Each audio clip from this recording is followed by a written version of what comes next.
Tsy latsa-danja amin'ny hetsika fankalazana ny valomartsa andro ny vehivavy ny fikambanam-behivavy eto anivon'ny distrika Ambatondrazaka. Misy ny hetsika ho tanterana araka izao fandaharam-potoana manaraka izao. Voalohany indrindra zany dia mijoro eto zahay manentana antsika vaiavy rehetra ato anatin'ny distrika samy ankalaza ny valomarsa satria androntsika eo.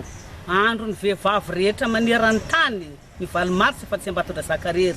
Izay tsy afaka mandeha any amin'ny régional Moramanga, tsy afaka mandeha amin'ny national Antananarivo, iangaviana mba hiaraka rodorody fa io mba hitan'olona firaisan-kina antsika mirahina ny vaiavy satria nomena andro anankiray ao anatin'ny taona. Dia manentana antsika rehetra ao mba hiomana ny fanamina zay mampametimety anao zay mampametimety ny fikambananao, zay mampametimety anao olon-tsotra iarahantsika mientana amin'ny 8 mars 2017.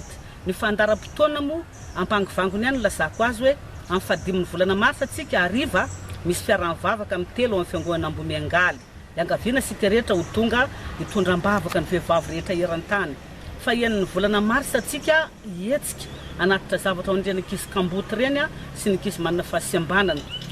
7 marsa marena atsika manao diabeta tanàna, manao fanamina sport daholo zany tsika amin'izay amin'ny dimy sasany. Amin'ny 7 marsa après ariva misy ny famelabearanan-kevitra atao amin'ny population, ary ny 20 marsa kosa atsika miainga ny carnaval amin'ny 7 sasany maraina avy eo amin'ny population dia mandeha mankany amin'ny stand misy ny varitra fampiratiana. Izay mbola wazavazavain'ny namako eto fa za zany dia manentana antsika rehetrarehetra.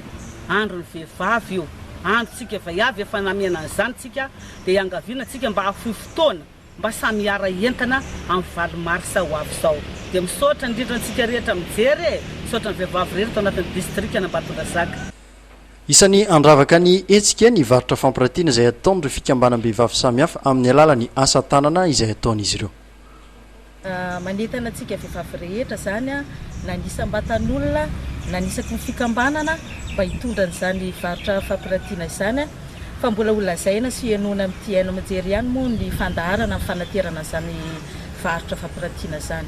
Koa dia manentana antsika vehivavy rehetra tompoko mba tsy ho latsa-danja antsika amin'ny faritra rehetra. Misaotra tompoko.